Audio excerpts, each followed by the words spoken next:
In the early 2000s, Hornady was making a lot of different cartridges. They were manufacturing really all the popular cartridges and some of the unpopular cartridges. But they, in the large caliber line, really the only thing they were making was 375 H&H and 458 Winchester Magnum. And good stuff, but they didn't have a lot of selection. We were looking to try to expand into this market. I really don't know or didn't know a tremendous amount about what is really popular in all of those calibers. I knew 375 H&H and 458 Win Mag. That is it.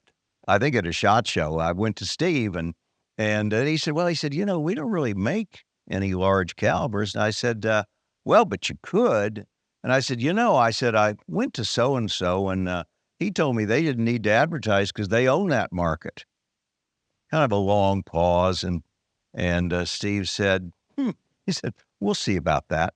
We didn't necessarily think we were going to be making a bunch of money selling the Dangerous Game series of ammunition, but we did know that it would get us more attention and things like that. And so at some cocktail party or dinner or whatever, and probably in Vegas visiting with Craig, and he said, you ought to do the 450-400, which I'd never even heard of. And so we started resurrecting some of the older cartridges. Some of them were my ideas, some were Steve's, some were Jason's. A friend of mine who was at Ruger at that point in time said something about this cartridge, the 450-400, and they had the number one single shot, and it's like, well, if you make ammo, we'll make a gun. I said, great, if you'll make a gun, we'll make ammo.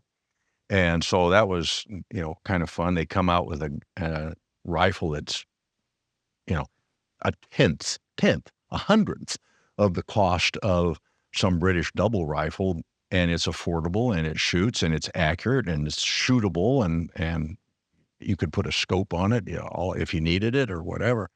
So Ruger brought out the number one. We got 450-400 going, and like, okay, well, you're doing 450, we can do 470. You could do, there's this whole plethora of cartridge cases that you could do in there if you want to. They started with the 450-400 3-inch, and then the 450 Nitro Express, and of course the older cartridges that hadn't been made in modern loads. And of course, they had to make specialized bullets for the large calibers for Dangerous Game.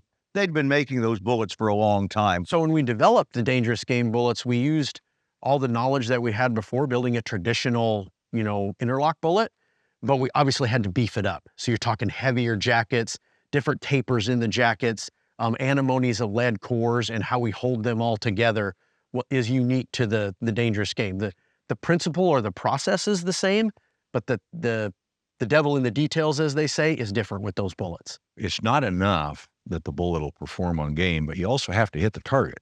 You have to hit the spot. And so accuracy in Dangerous Game cartridges is just as important as it is in PRS.